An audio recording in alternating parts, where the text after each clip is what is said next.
ladies and gentlemen, Gary Moore.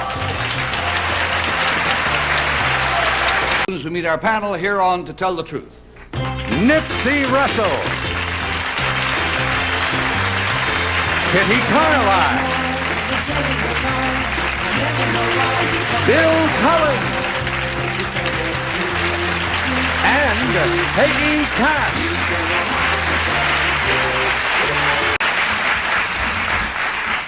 And now let's meet our first guest on To Tell the Truth.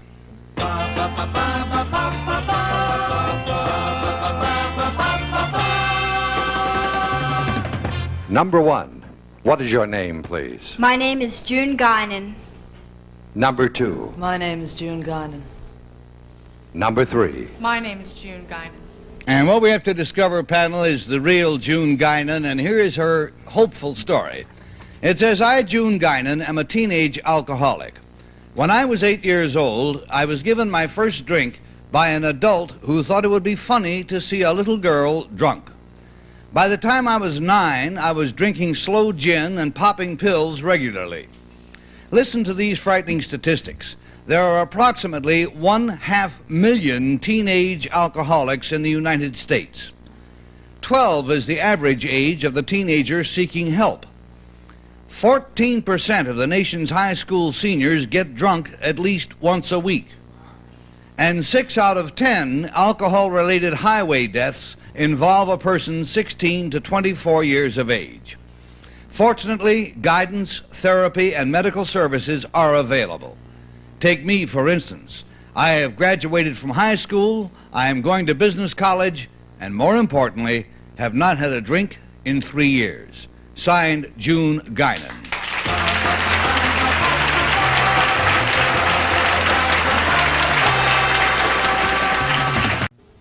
Across the way from us are 3 clear-eyed young ladies claiming to be June Guinan, teenage alcoholic.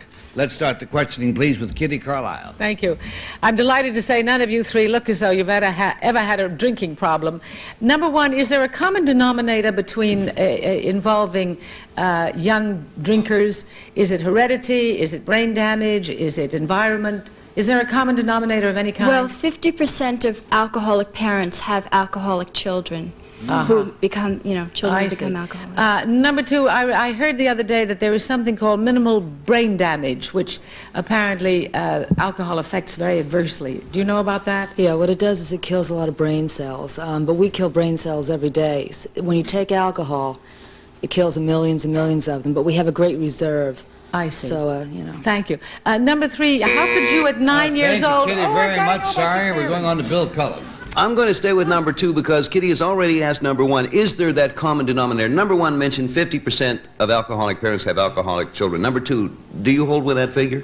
Yeah, well, that's a statistic, but I think that there isn't any common denominator. It doesn't matter about race or economic background, Number 3, there is obviously some reason why there is more of it today than there was, for instance, when I was a teenager. Do you have a theory on why? Possibly because, well, it seems that drugs were so very popular, and the parents were always emphasizing on the drugs, and maybe I guess that would mean that the alcohol would take you off. Lesser of 2 evils. No, just to take the attention from where the parents were looking at. Thank you. All right, thank you, Bill, and we're going on to Peggy. Do you think these new wines advertised on TV, that have names like Ma, Huckleberry, Strawberry, Zip, have anything to do with it? What number, please, Peggy? Number 1. I think that the advertising companies know exactly, where to pitch in, like they have sex, sort of things. Personally, I don't know. I think that it's just becoming a fad. I always thought they were sort of square dancing. I didn't think there was much sex in it. But anyway, number 3, how did you handle the hangovers as a little girl? Didn't you have hangovers? Yes. What did you do? I was very sick. But number 2, how'd you get the money at the age of 9 to pop pills? They're expensive, and to drink slow gin. My mother used to keep a sock filled with nickels, and I'd take the nickels and give them to my big brother, and he'd go out and buy them. Number 3. And on down to Nipsey Russell, please. Number 1, in certain other cultures, France, Italy, and whatnot, alcoholic beverages in the form of wine are consumed along with meals. Why are there not more alcoholics among young people in these countries? There are. There are. Yes. Are they equal to, still with number one, or greater than those in the United States? I think they're greater. In France, children become alcoholics at a lot younger age. Number three, did you, when you were mixing the pills and the drinks, were you dealing with any other form of drug? No. Or still with number three, what pill did you use? Usually barbiturates. I see. Number two, was there peer... Oh, my. Oh, right. We're going to have more questions. They'll be from the studio audience. Right now, the panel has had their share. So what we're going to do is to ask them to vote quickly for either number one or number two or number three. We pay $50 for each wrong guess. We pay the group $500 if nobody comes out with the right splendid young lady. Kitty Starr. Yes, I voted for number one. She knew about the French children, and the Prime Minister Mendes France said everybody had to drink milk in France because they were all alcoholics, those kids. And so we have got a one, and we're going to Bill. Number one had ready statistics for that purpose. A pair of ones, and Peggy.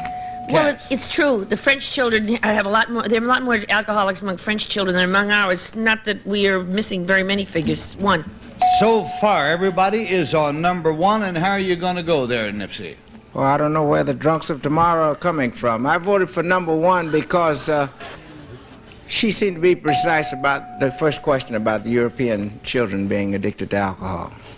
Number one, on the basis of the statistics at her fingertips, seems to be the overwhelming favorite. Now, as promised, we're going to get the doctor, Dr. William Charles Rader, to come out here and pick out the real June Guinan.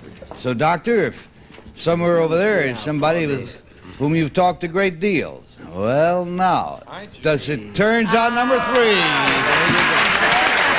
Take this out.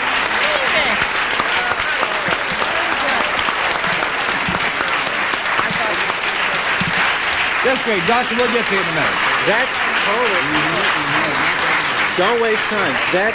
That's what's so important. You see, you can't tell the players without a scorecard.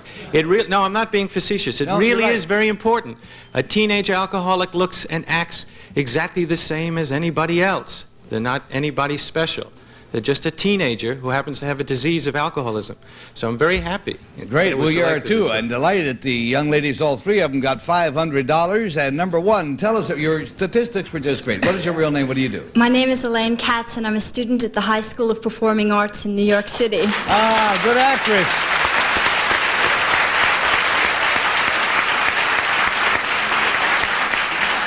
And number two, tell us about you, pretty thing. My name is Liz Maturo, and I'm a senior at Holy Cross. My mother is associate producer of To Tell the Truth. Mimi O'Brien, Matuso.